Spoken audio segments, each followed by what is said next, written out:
In the very heartbeat of Lagos, where the island's spirit danced between the big dreams of tomorrow and the sweet leisure of today, lived a maiden named Esther.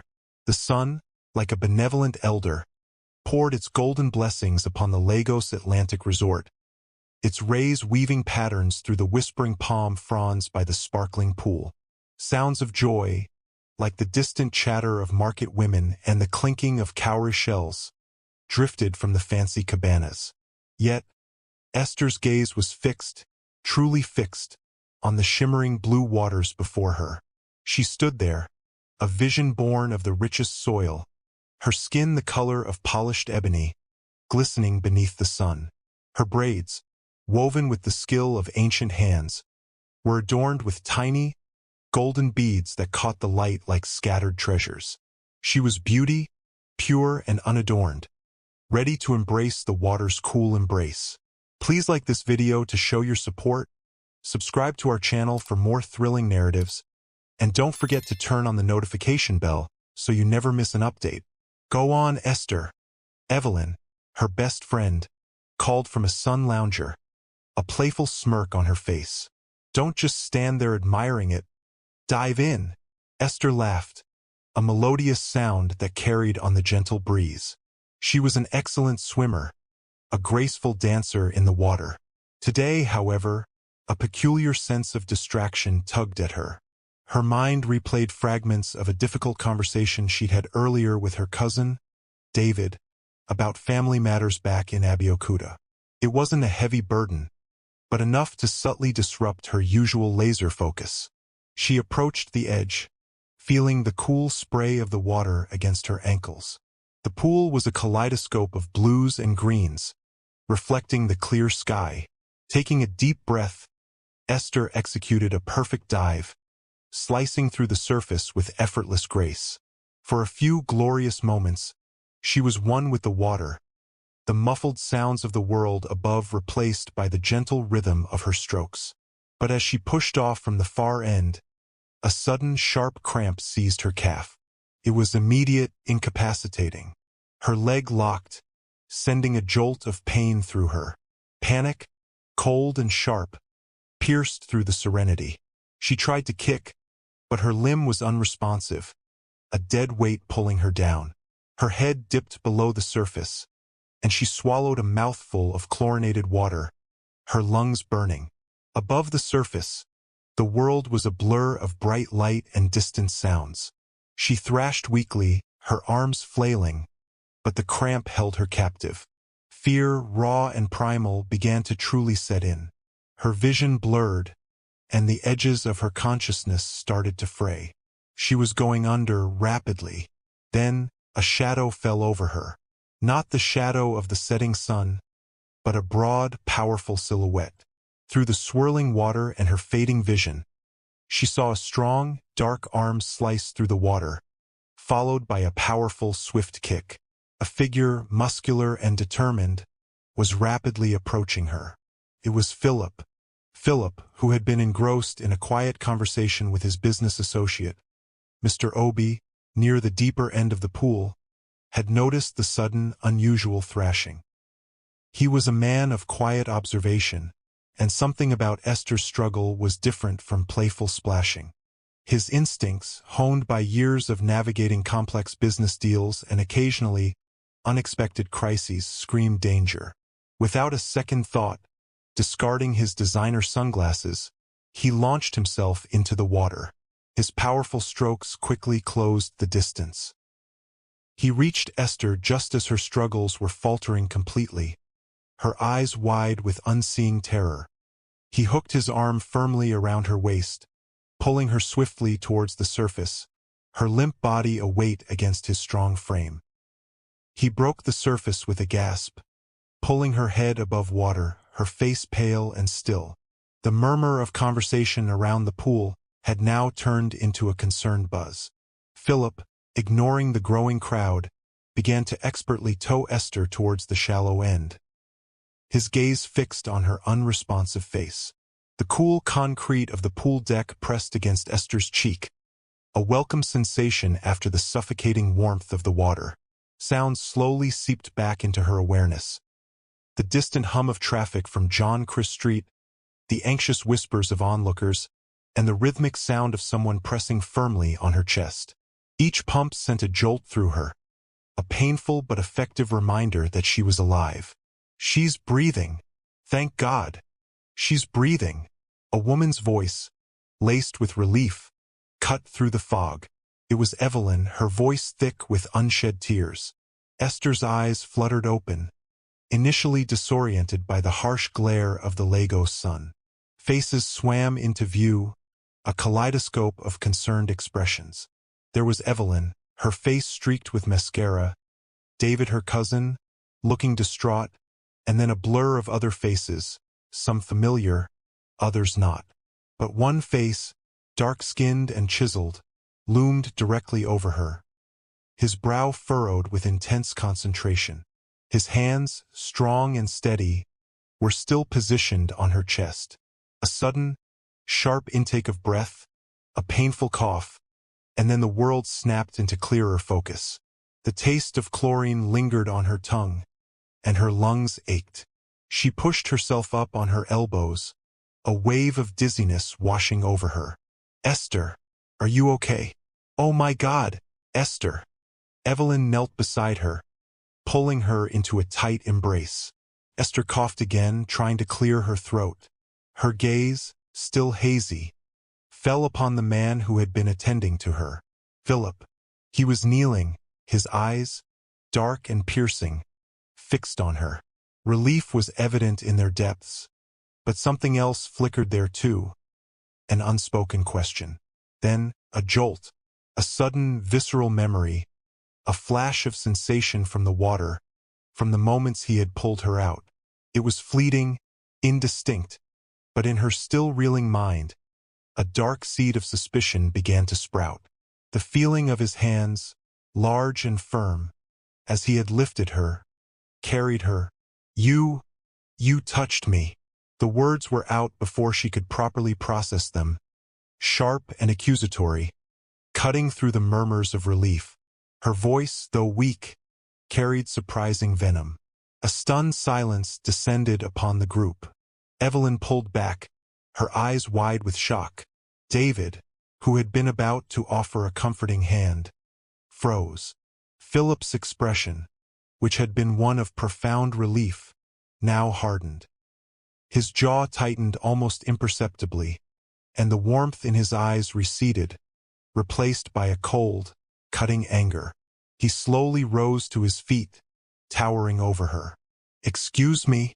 His voice was low, controlled, but the edge of steel was unmistakable. "I just pulled you from the bottom of the pool. You were unconscious. I was trying to save your life." Esther, still dazed and disoriented, felt a surge of indignation.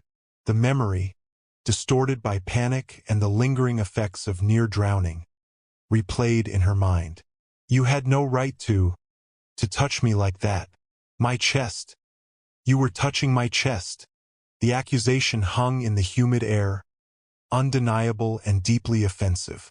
Evelyn gasped, glancing from Esther to Philip, a look of utter bewilderment on her face. David stepped forward, a frown creasing his brow.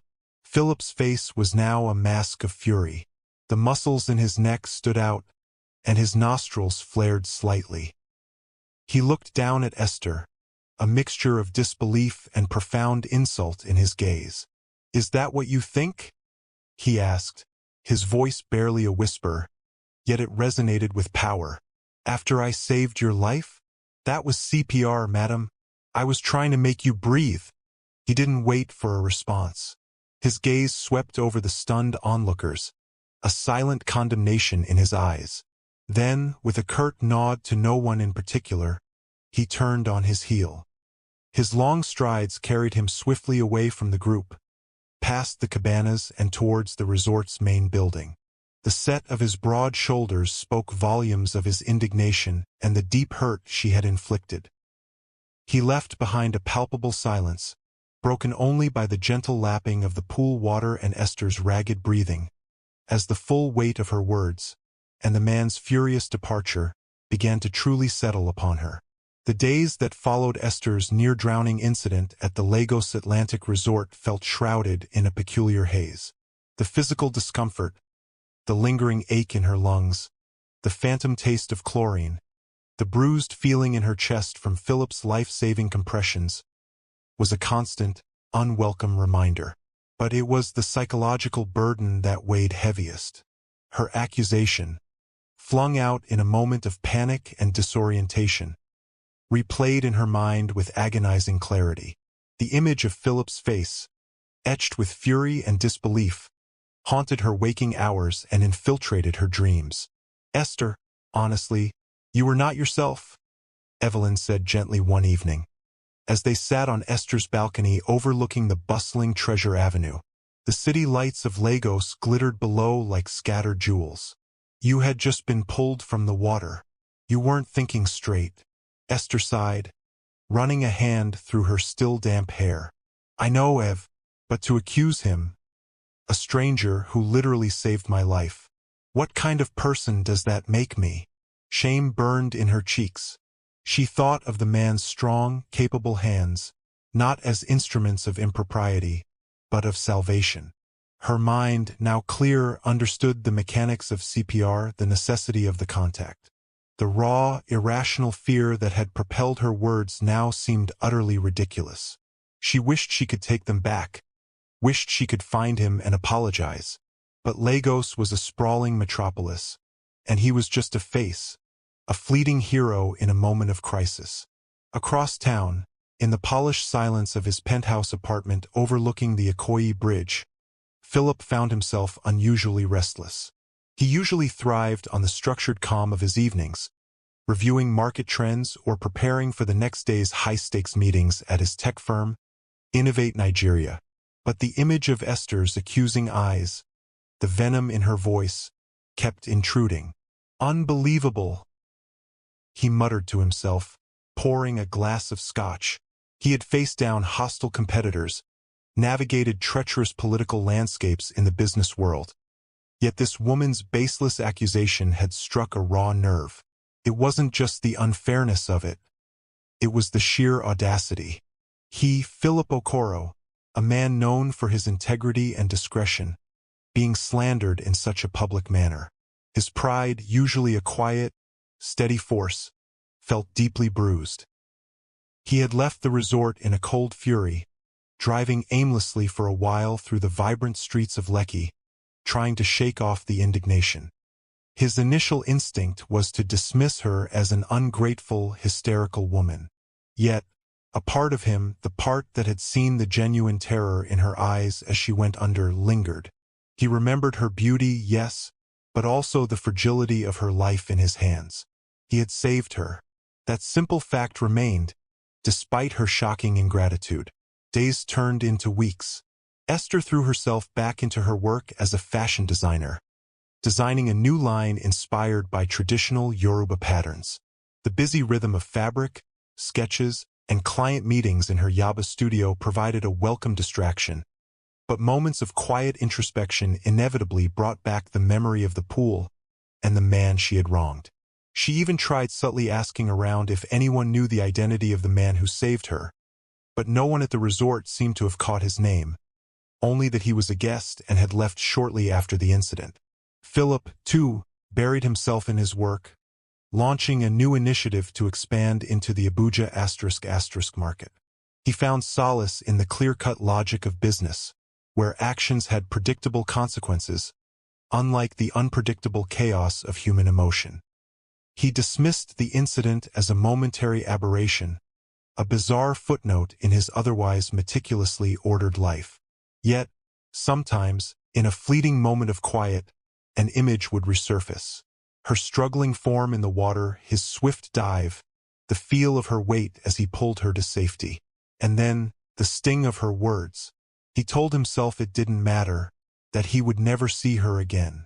But a strange, almost imperceptible thread of curiosity about the woman who could accuse her rescuer began to weave itself into the fabric of his thoughts.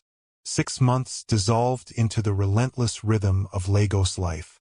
Esther's fashion brand, Adire Aura, had garnered significant buzz, recently securing a prime exhibition slot at the prestigious Nike Art Gallery in Lekki.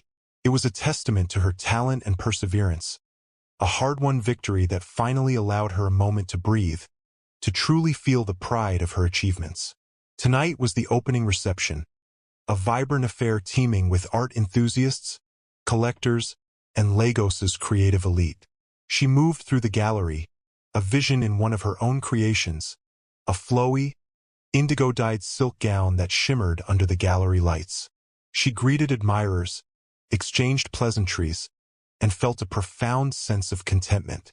The pool incident, while still a pang of regret, had receded into the background, a sharp lesson learned about the dangers of impulsive reactions.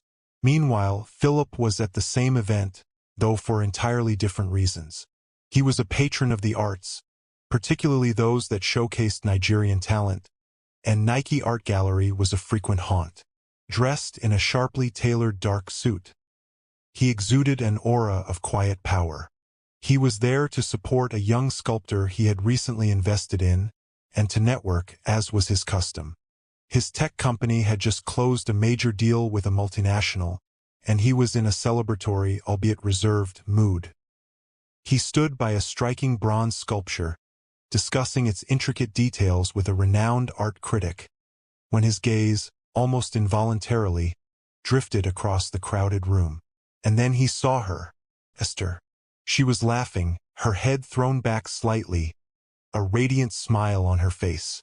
The way the light caught her skin, the elegance of her posture, the distinct patterns of her dress, there was no mistaking her.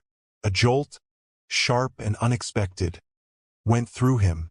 All the lingering anger, the sense of betrayal from that day at the Lagos Atlantic Resort, surged back with surprising force.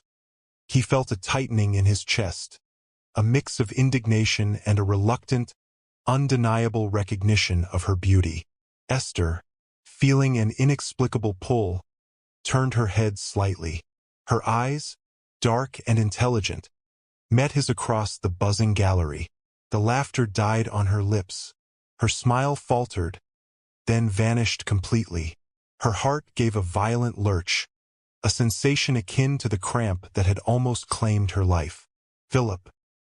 His expression was unreadable at first, then a flicker of something cold, something almost disdainful, crossed his features. It was clear he remembered. Every humiliating detail of that day came rushing back to Esther. Her flailing, his strong arms, her ridiculous, ungrateful accusation. The vibrant hum of the gallery faded, replaced by the pounding of her own blood in her ears. Aisha felt a sudden urge to flee, to melt into the throng and disappear. But she was rooted to the spot, caught in the intensity of his gaze. It was a silent standoff, a charged moment in the midst of casual conversation and appreciative murmurs about art. Philip, with a polite but abrupt excuse to the art critic, began to move. He walked with a deliberate, unhurried pace, but his eyes never left her. Each step he took across the polished floor resonated with unspoken tension. Esther's breath caught in her throat. He was coming towards her. Evelyn, sensing the sudden shift in Esther's demeanor, followed her gaze. Her eyes widened in recognition, then narrowed with concern. "Esther, what is it?" she whispered, but Esther barely heard her. Philip stopped a few feet away, close enough for her to feel the subtle shift in the air, the undeniable presence of him. His expression was a carefully constructed mask, but the intensity in his dark eyes was palpable. He didn't say anything, just looked at her, and in that look, Esther felt the full weight of her past transgression. The beautiful, vibrant evening had just been eclipsed by an unexpected and deeply uncomfortable re-encounter. The air in the gallery crackled with an unspoken tension, a stark contrast to the lively chatter around them. Philip's gaze held Esther captive, a silent accusation in its depth. Esther's carefully constructed composure crumbled, revealing the raw vulnerability beneath. The memory of her rash words, sharp and unforgivable, echoed in the sudden quiet between them. "Philip," she began, her voice barely a whisper, a tremor running through it. The name felt strange on her tongue, yet undeniably right. I owe you an apology. He remained unmoving, his expression a carefully guarded mask. An apology? His voice was low, devoid of warmth, yet without the overt anger from that day. It was a controlled indifference that stung more than outright rage. For what, precisely? For accusing your rescuer of impropriety after he saved your life. The words were precise, cutting, each one landing like a small, sharp stone. Esther winced, her gaze dropping from his intense stare. For exactly that, she admitted, her voice gaining a little strength, fueled by the sheer weight of her guilt. I was disoriented, confused, terrified. I didn't know what I was saying. It was inexcusable. She finally met his eyes again, her own filled with a genuine remorse that was hard to feign. I know that's no excuse, but I hope you can understand that it came from a place of panic, not malice. I never meant to disrespect you, or your incredible act of kindness. Philip watched her, his expression slowly softening, just a fraction. He saw the genuine regret in her eyes, the shame that colored her cheeks. The sharp edges of his long-held indignation began to dull. He had expected denial or perhaps a defensive retort.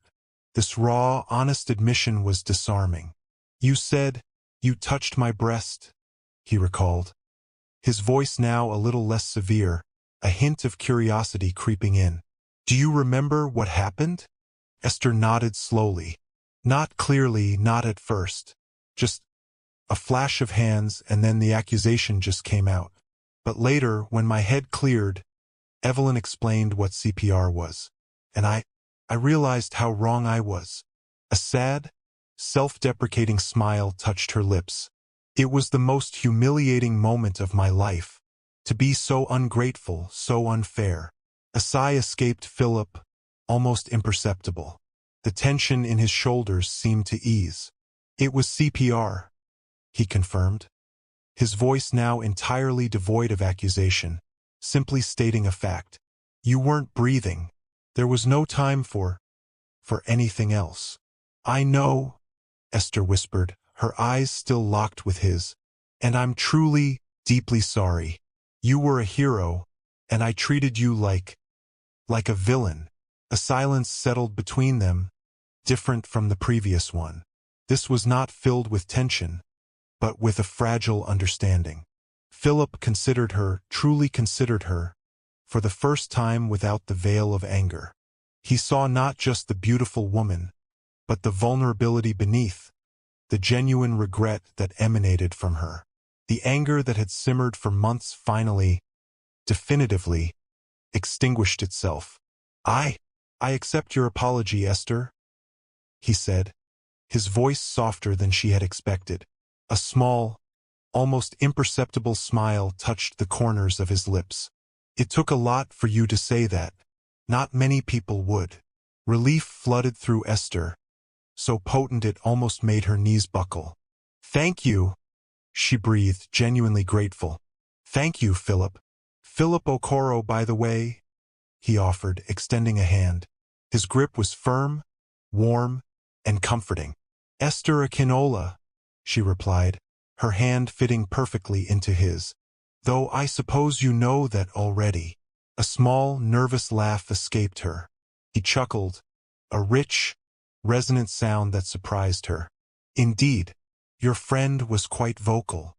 He gestured vaguely in Evelyn's direction, who was now watching them from a discreet distance, a hopeful smile on her face. They stood there for a moment, the weight of the past lifted, replaced by a tentative curiosity.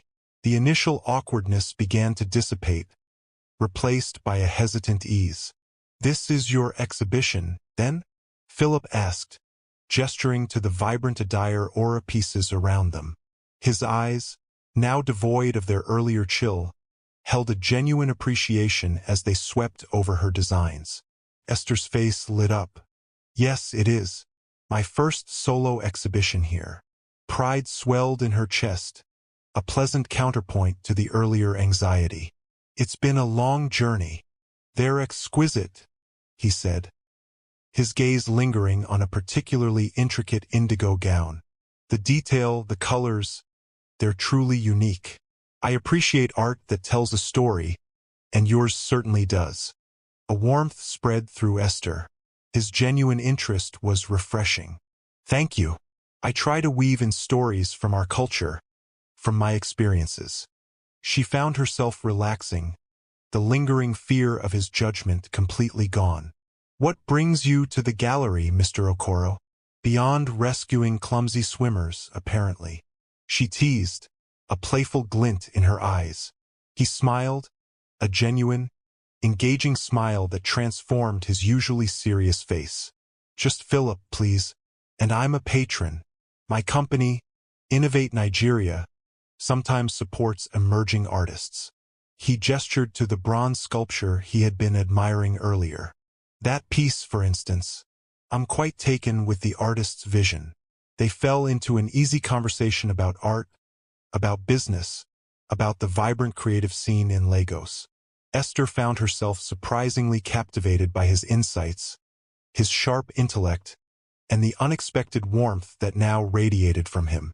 He wasn't just a billionaire. He was thoughtful, observant, and genuinely passionate about things beyond the world of finance. Philip, in turn, found himself drawn to Esther's passion, her creative spirit, and the quiet strength beneath her initial panic. She was far more than the hysterical woman he had dismissed. "So," Philip said, after a comfortable stretch of conversation, a playful glint in his eye, "if I ever see you near a body of water again, should I prepare for another dramatic rescue, or perhaps a more conventional thank you?" Esther laughed, a clear, bell-like sound that echoed softly in the gallery. "Definitely a more conventional thank you, Philip. Perhaps even a thank you dinner. To properly apologize, and to show my gratitude." His smile deepened. "A dinner. I think that sounds like an excellent idea, Esther Canola. A much better way to begin our acquaintance. Wouldn't you agree?" Esther's heart fluttered. A different kind of flutter this time, one of excitement and possibility. "I would agree, Philip Okoro. Most definitely." As the evening wound down, and guests began to trickle out, Esther and Philip lingered, exchanging numbers, the promise of that dinner hanging enticingly in the air. The man who had saved her life, and whom she had so wrongly accused, was no longer a fleeting, angry memory. He was Philip, a captivating individual with a compelling presence, and the unexpected beginning of a new, intriguing chapter. The dramatic rescue at the pool, once a source of deep shame, had, against all odds, become the unlikely genesis of something beautiful and profoundly connected. The currents of fate, it seemed, had a way of bringing people together, even through the most shocking and unforeseen circumstances. If you're captivated by Esther and Philip's story, like this video to show your support, subscribe to our channel for more thrilling narratives, and don't forget to turn on the notification bell so you never miss an update.